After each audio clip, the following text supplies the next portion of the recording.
Hello and welcome to the BK Works Help Center. In today's video, I'm going to show you how to download and install the BK Works file cabinet. This is actually very simple, but I'll go ahead and go step by step just to make things a little bit easier for you. The first thing we're going to do is go ahead and actually head to the BK Works homepage. So we're just going to go to bkworks.net,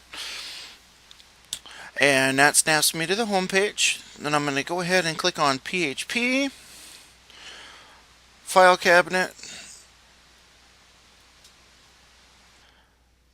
Now that I'm on the File Cabinet page, I'm going to go ahead and click on the Download button.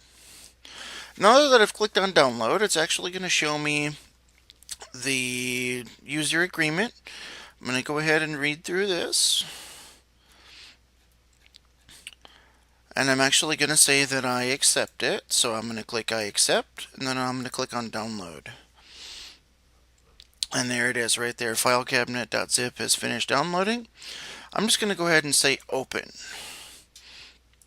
And what that does is actually creates the folder here. It shows me FM2, File Manager 2. I'm going to go ahead and double click on that, and these are all the files that come with that. So the next thing I'm going to do is open up a File Explorer window. So on my computer, I actually have somewhere to go with that. So I'm just going to go ahead and select Documents. I'm going to go to Web, and my folder here is actually Help Center. So I'm just going to take these files and actually dump them in.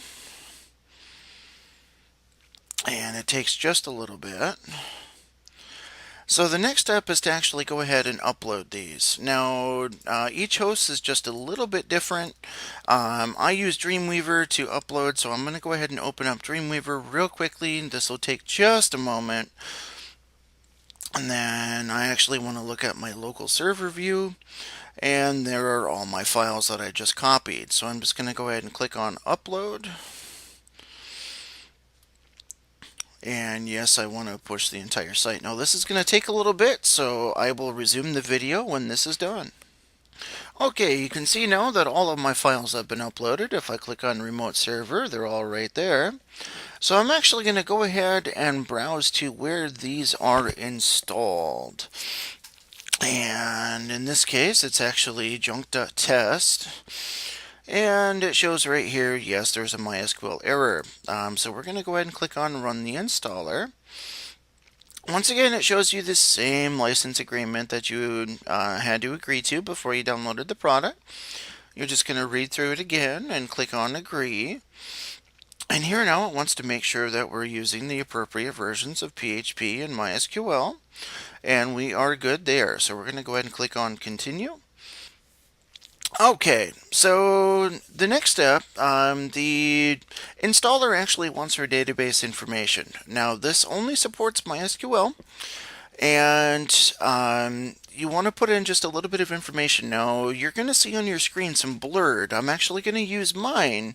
You want to go ahead and punch in your information from your web host or local host if you are self-hosting this. So let me go ahead and get my information put in, and in just a moment we'll go ahead and move on to the next step. Okay, so I have successfully submitted the information, and it says we have connected to the database and my configuration file has been saved. I need to go ahead and continue on to the next step, creating the tables.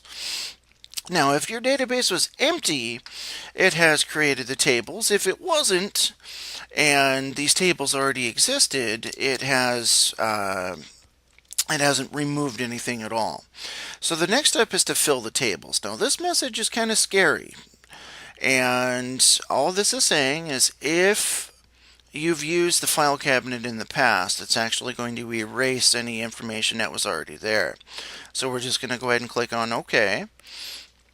And now it says we have been filled successfully, so the next step is to actually create our admin user.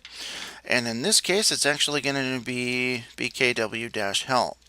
Now it wants a password. And we're just going to use BKWorks Help Center.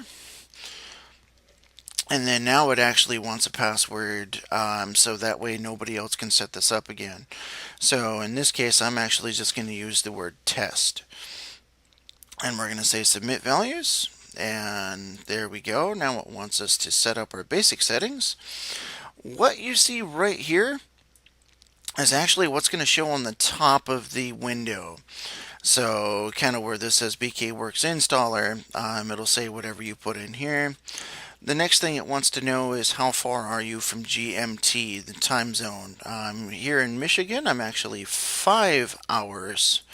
So I'm just going to go ahead and say -5. I'm also part of Eastern Time.